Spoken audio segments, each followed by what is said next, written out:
एक बार देवर्षि नारद जी बड़े खुश होकर के बीड़ा वादन करते हुए, बजाते हुए, नारायण नारायण उच्चारण करते हुए चल रहे थे। जैसे हिमगिरी में पहुंचे, हिमाचल पहुंचे, गुफा दिखाई दिया।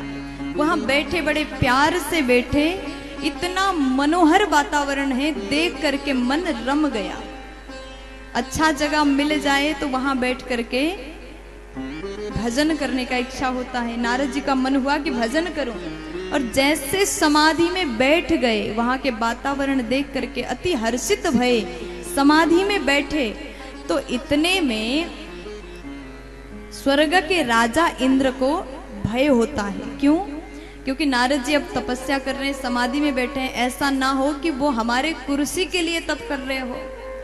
कोई भी तपस्या करे तो इंद्र को पहले से डर लगता, कोई ये हमारा ये लोक न मांग ले, स्वर्ग न मांग ले।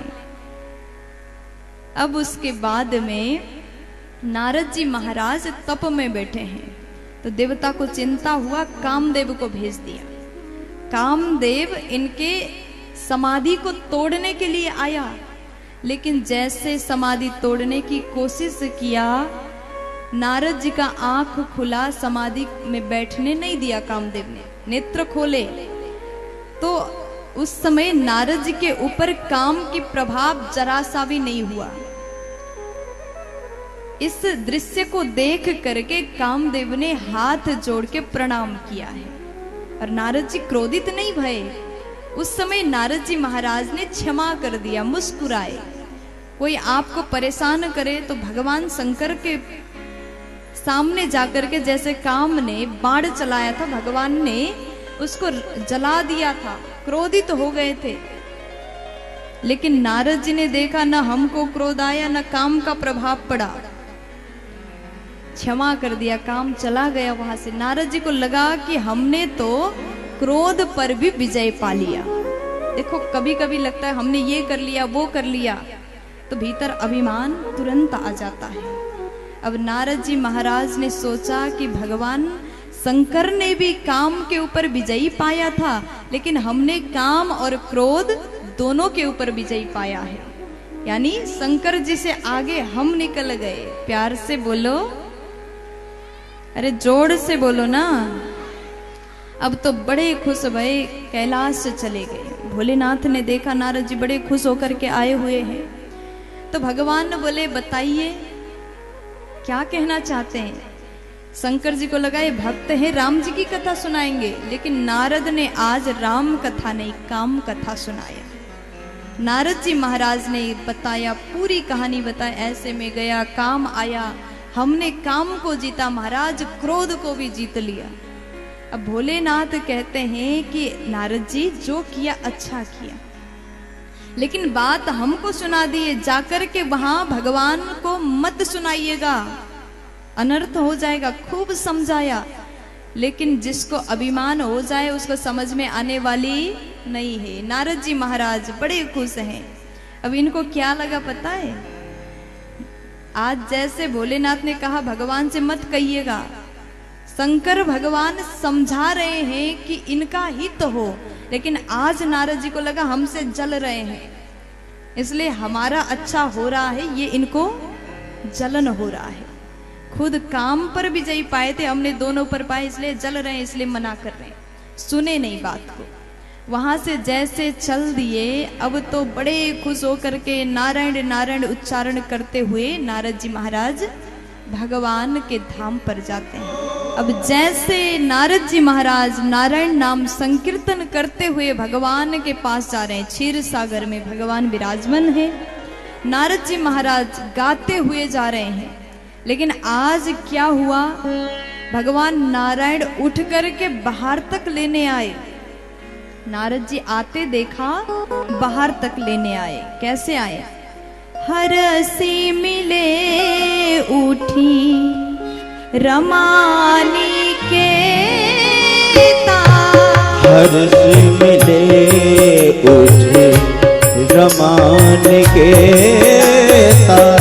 हरसी मिले उठी रमानी के हरसी मिले उठी रमान के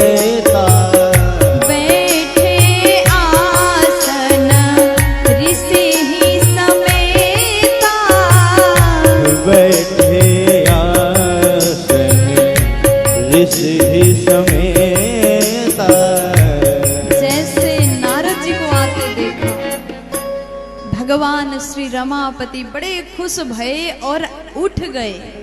देखिए, आप कभी अपने से बड़े व्यक्ति के घर जाते हैं, आप अपने गुरुदेव के घर जाते हैं, आपसे श्रेष्ठ व्यक्ति के घर जाते हैं और वो उठ करके आपके स्वागत करने आए, तो समझो कुछ गड़बड़ है, वहां पर फिर भला होने वाला नहीं है। कभी भी आप श्रेष्ठ के घर जाइए तो आपको जाकर के प्रणाम करना है, ना कि उनको। भगवान उठ के आए, बड़े खुश लग रहे हैं, और इतना ही नहीं, भगवान ने अपने आसन में उनको बिठाया।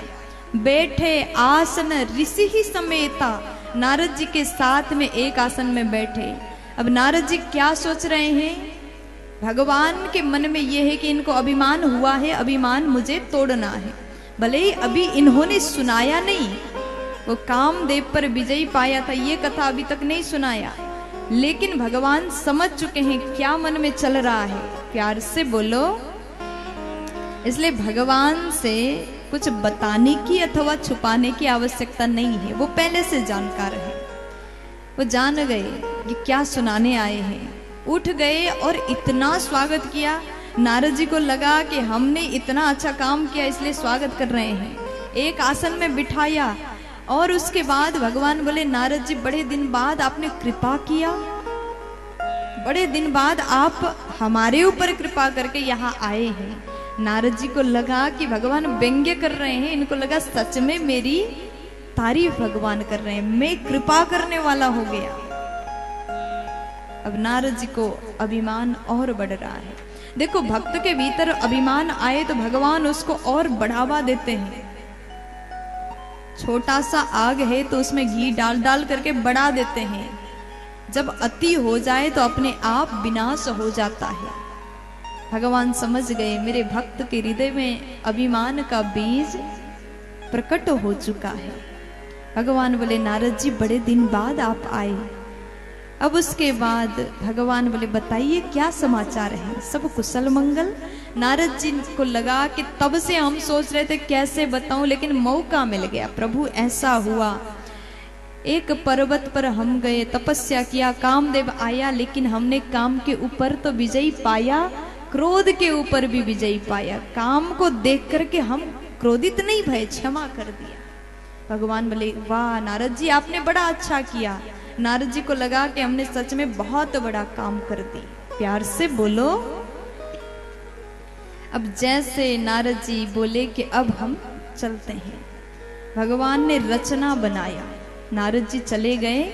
अब इनके अपमान को तोड़ने का समय हो गया। रचना कैसा बना रहे हैं? नारद जी जैसे गए तो वहां पर एक विशाल नगर का निर्माण कर दिया।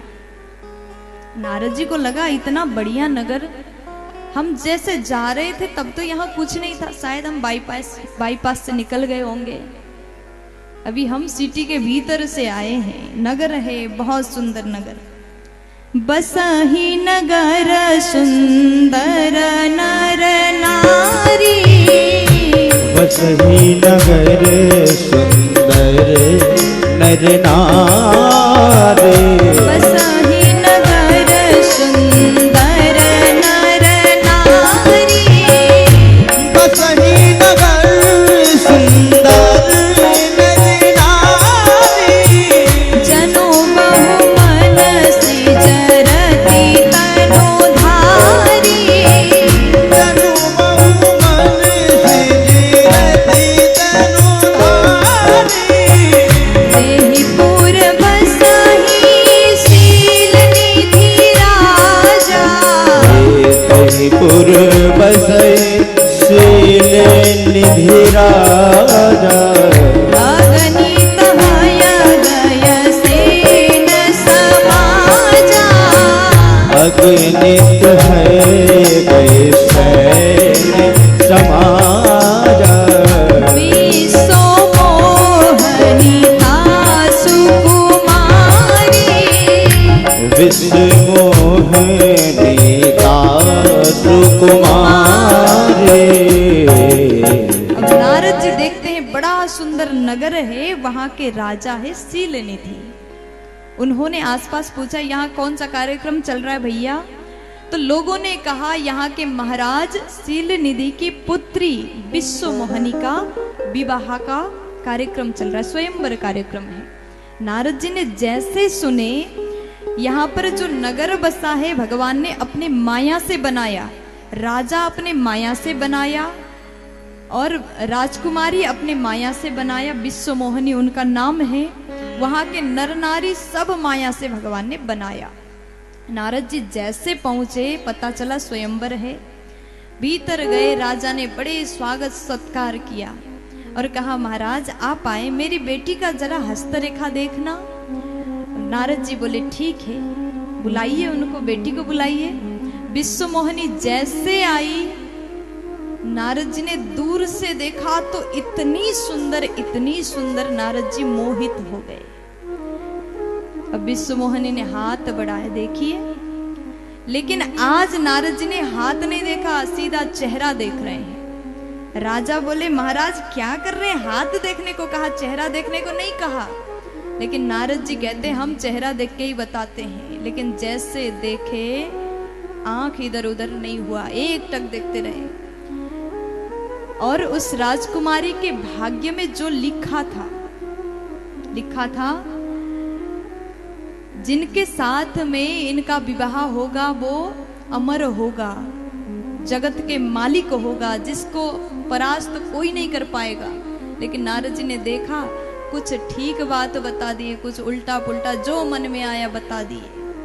और जैसे वहां से निकले हैं, नारद जी को लगा कि ये है विश्वमोहिनी, सर्वगुण संपन्न है और हम भी सर्वगुण संपन्न है, हम में क्या कमी है? किसी और को मौका नहीं दूंगा, हम ही शादी करेंगे। प्यार से बोलो भगवान की माया। नारद जी सोचते हैं हम अब विवाह करेंगे, पूरे तैयार हो गए। लेकिन जैसे बाहर आए, हजारों राजकुमार वहां स्वयंवर के लिए आए हैं। नारद जी बोले कि हम क्या करें, जो करने से हमको गले में माला डाल दें। विश्वमोहिनी से शादी हो गया तो जीवन सफल हो गया। अब बाहर आए, सोचते हैं ऐसे परिस्थिति में तपस्या करूं, क्या करूं? भगवान से वरदान मांगने के लिए भजन करना पड़ेगा। अब क्या करूं, मुझे क्या करना होगा? विचार कर रहे थे। इतने में भगवान को याद किया, ऐसे परिस्थिति में मेरा हित चाहने वाले कोई और नहीं, केवल भगवान है।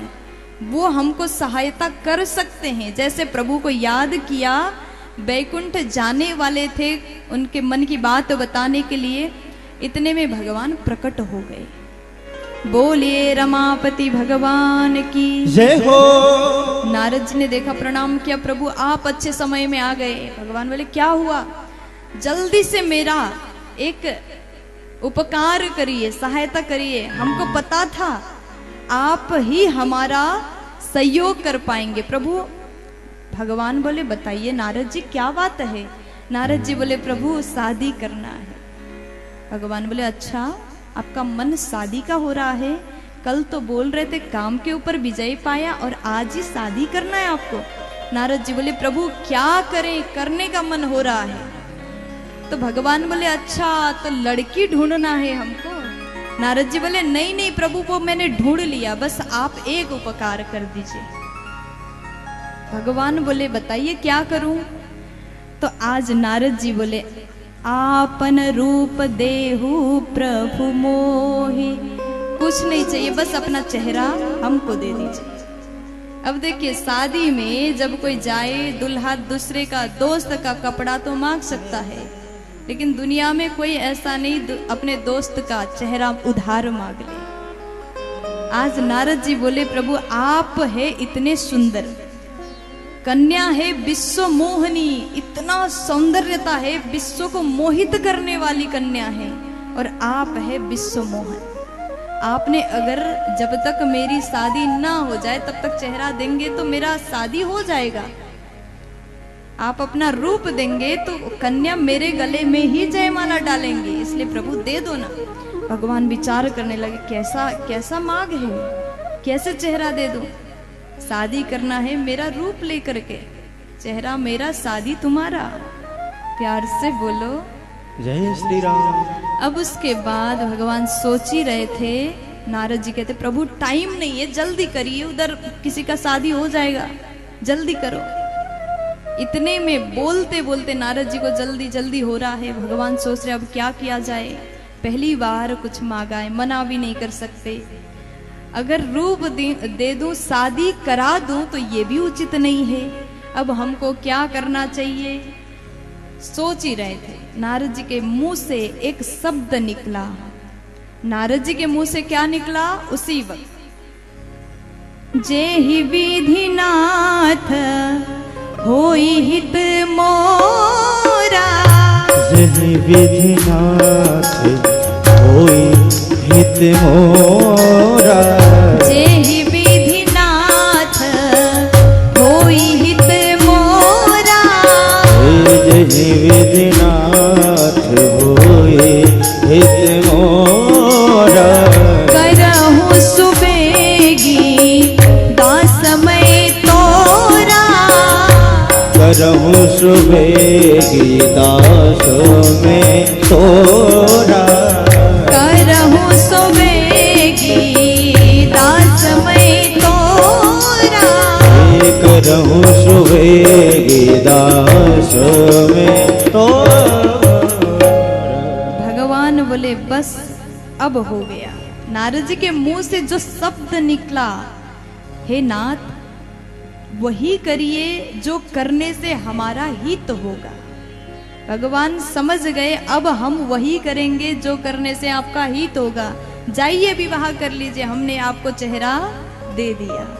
नारद जी को लगा कि अब तो हम भगवान का रूप लेके जा रहे हैं, हमसे ज्यादा सुंदर पूरे समाज में कोई नहीं होगा। जैसे गए हैं और नारद जी महाराज वहां पर जो राजकुमार की पंक्तियां था, लाइन था, सबसे आगे वाले फर्स्ट नंबर के कुर्सी में बैठ गए।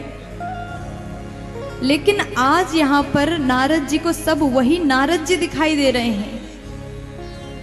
भगवान ने बंदर बना के भेजा है, लेकिन सबको नारद दिख रहे हैं और सबने नारद जी को संत मान करके प्रणाम किया है।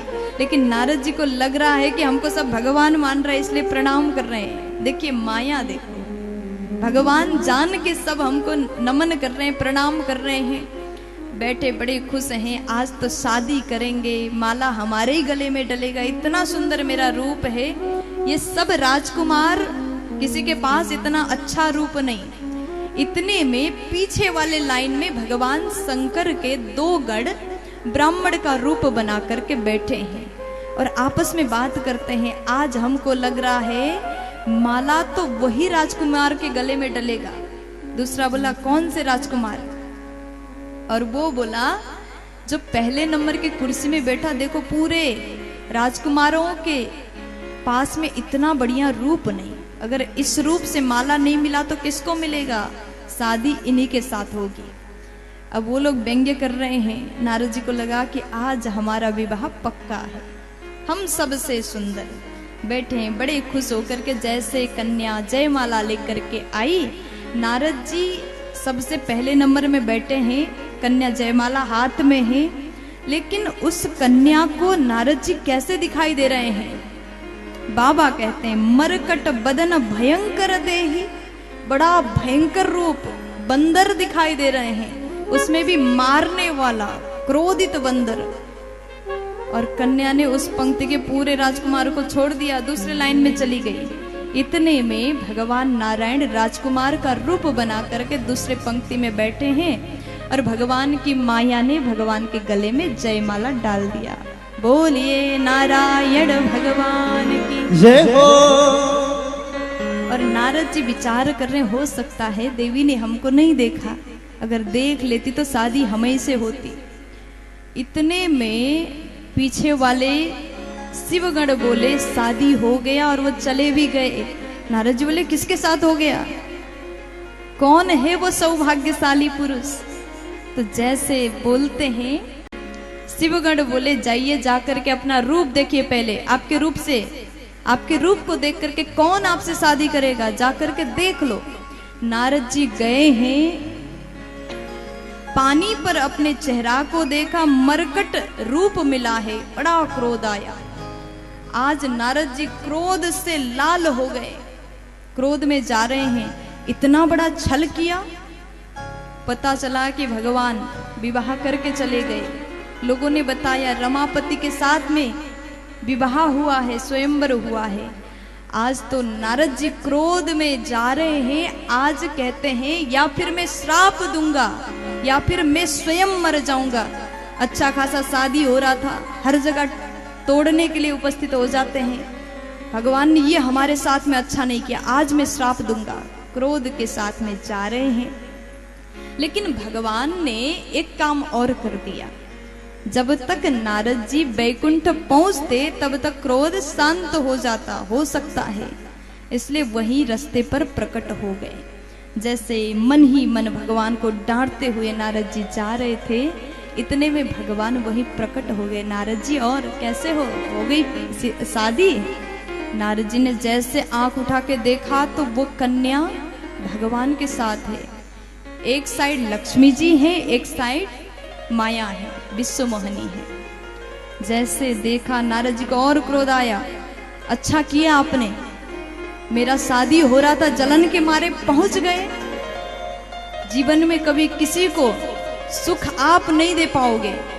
मैं जानता था कपटी हो, पहले ही मुझे पता था। क्रोध तब बढ़ गया जब कन्या भी उन्हीं के साथ दिख गई। मुझे बंदर बनाया और शादी स्वयं कर लिए। आपको अभी तक किसी ने कुछ नहीं बोला, लेकिन हमको तब से पता था। समुद्र मंथन कराया, मणि निकला तो स्वयं धारण किया, लक्ष्मी निकली तो स्वयं ले गए, लेकिन भोलेनाथ को जहर पिलाया। इतना कपट आपके भीतर भरा हुआ है। आज तक आपको ठीक करने वाला कोई नहीं मिला, लेकिन आज आपने अच्छे घर में बहना भेजा है, आज हम आपको ठीक कर डालेंगे।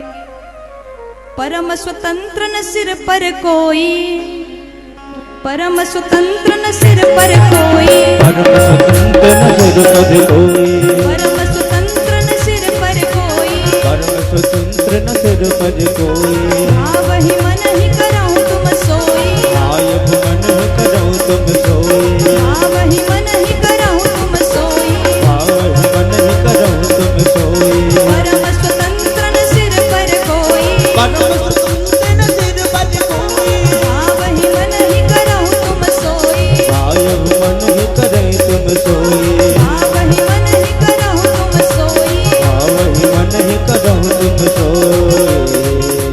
परम स्वतंत्र न सिर पर कोई, स्वतंत्र हो गए हो। हमारे ऊपर तो ऑर्डर करने वाले आप हो ना, लेकिन अपने आप को स्वतंत्र मान करके जो मन चाहे करते हो। आपको हमारा सुख देख करके जलन हो रहा था, लेकिन आज हम आपको छोड़ेंगे नहीं, श्राप दूंगा। भगवान चुपचाप खड़े हैं, दीजिए। नारद जी बोले अच्छा खासा शादी हो रहा था, तोड़ने पहुंच गए। जिस राजकुमार के रूप बना करके आपने विश्व मोहिनी से शादी किया, वही राजकुमार बनना पड़ेगा। और जिस प्रकार हमको बंदर बना करके स्वयं शादी कर लिए, वही बंदर तुम्हारा सहायक होंगे। और जिस प्रकार विश्व मोहिनी के लिए हम रो रहे हैं, उसी प्रकार पत्नी के वियोग में रोगे।